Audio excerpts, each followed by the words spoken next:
Our pubs, our restaurants are getting a cut on their business rates this year, something the Sun has campaigned for. Small companies are getting help to employ staff. They're getting a tax cut on that. And of course I care about our international competitiveness. I've spent my life in business internationally. And that experience has told me that what we need to do to support growth in this country is to get our companies investing. It's no good them making lots of profits that they just then all dividend out to their shareholders. We want them to invest that money back in the economy. That's how we drive growth and we get better paying jobs. So what I propose to do is to cut taxes for businesses that do the right thing. And that's businesses that are investing in our economy, because that's how we'll grow it. That's how we'll create better jobs for Sun readers. OK, I need to ask you a very, very quick fire question. We need to move on to the next section. I need to ask you first, Liz Truss, fracking, yes or no? Yes, if local communities support it. Rishi Sunak, fracking, yes or no? Yes, if local communities support it. Will you reverse the fuel duty cut? Liz Truss, yes or no? I will look at it in the budget. I will have a budget straight away. So no guarantee. Rishi Sunak? When you say reverse the fuel duty cut, I mean, I put in place the largest fuel duty cut, I think, in history, thanks to the campaign of The Sun and its readers over many years. So I don't think it needs to be reversed. It's in place and it's making a difference. Will you keep that? It is in place. Can I? Sorry, Kate, I misunderstood the question. I will keep any cuts we've already made. Yes. I thought you were talking about potential future cuts. OK, which I would need to be move for a on to future our budget. next audience member question. So Andrew Snarsky from London. Andrew, your question, please. Yes, good evening, Liz. I work as a coordinator for a logistics company at Heathrow Airport, and my main worry is the winter fuel bills. What do you plan to do about the winter fuel bills? And for Rishi, I want to ask you a question. Do you actually have the guts to stand up to Putin this winter when he turns off all the gas pipes to Europe? Rishi Sunak first. Yes, Andrew, is the quick answer. And the reason you can believe me is because, as Chancellor, I did a couple of things that demonstrates that strength.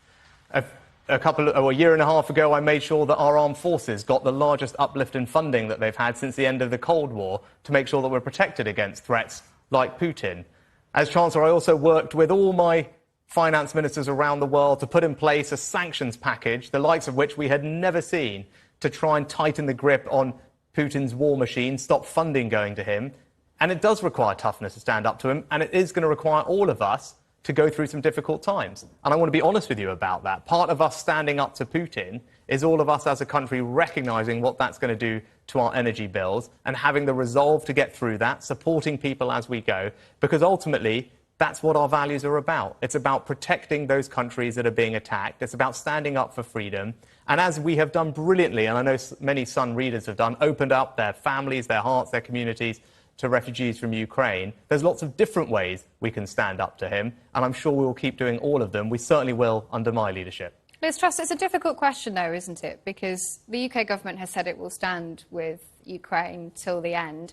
How do you keep people on side? How do you keep people with you when they are suffering and things are likely to get worse?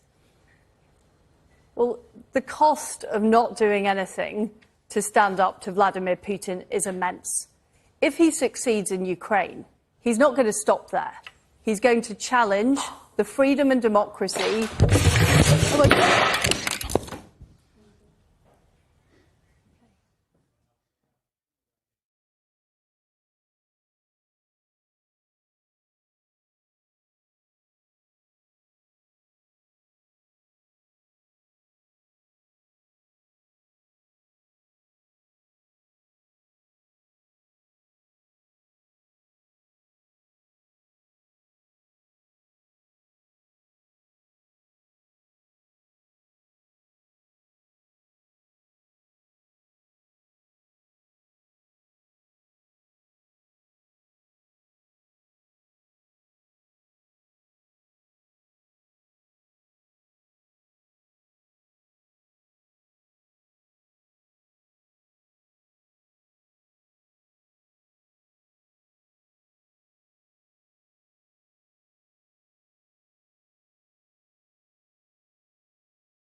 I'm Ian Collins, and you're watching Talk TV, the home of straight talking. What makes me angry? People who own reptiles make me angry. Why would you own a snake when you live on the 14th floor of a flat in Maidstone? I mean, that's just ridiculous. On a more serious level, what makes me angry? The middle-class intelligentsia, the kind of Guardianista characters that purport to walk in the shoes of ordinary people that actually haven't got a clue what it's really like. What was my biggest career moment? After spending about 25 years in Fleet Street, there's loads of stories I could tell you. But actually, I think I did an overnight show for Talk Radio in the early days, the night of the Brexit referendum. And that was actually quite a milestone because, of course, we started off thinking that Remain had won. And at 2:30, 2:45, after Nigel Farage had already said he'd lost, it turned out he hadn't lost. And it turned out we were leaving the European Union. So that was quite shocking. Biggest issue in Britain right now, undoubtedly, is cost of living. It is energy and all that goes with that, inflation. Look, I don't want the government to do very much. Step back from most of our lives. But, there's a point when you say, actually, these guys are getting a grip of it somewhere along the line. You want to believe that the system that is meant to be running things, the Chancellor, the Prime Minister, are going to somehow step in and make life just a little easier for the average person. Join me, Ian Collins, every day on Talk TV. There is nothing we hate more than hypocrisy. Discussing the big issues. Why was it so hard to establish the deputy leader was at a meeting with her colleagues? The callers. Alan in Grimsby, Tracy in Burton-on-Trent. Dave, thank you very much. Picking apart the big stuff. This simply does not wash. Look who's back under the spotlight. I'm Tom Newton-Dunn, and this is Talk TV. The most memorable moment in my career, without sounding completely conceited, has to be interviewing President Trump in the Oval Office in the White House. Particularly the little red button he had on his desk. I had no idea what he did as the interview went on. I wondered more rumors he's going to launch a nuclear strike on North Korea or open up a shark pit that I'd then fall into. Turned out he pressed it right at the end of the interview, and in walked a butler with a tray carrying a Diet Coke. It was a Diet Coke button. I'm Julia Hartley-Brewer, and this is Talk TV. I think my most memorable and proudest moment in journalism over all these years is actually being on air during the lockdowns, even when I had COVID myself. Over the last 2 years, getting people to tell their stories, not just about people who lost loved ones to COVID, but people who lost their fundamental freedoms, their children's schooling, their mental health, their physical health, their businesses, and giving people the chance to tell their stories about how it affected them.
The Sunday Night Club is your club. I'll take you inside the dressing room, from the terraces to the boardroom, to ask the questions you want answered. There is no...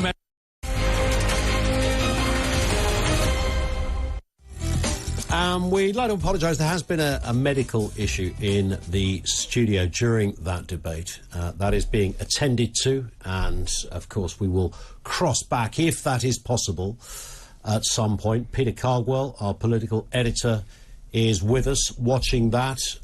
We obviously hope everything is resolved there. Yes, of course. Quickly and as soon as can be possible.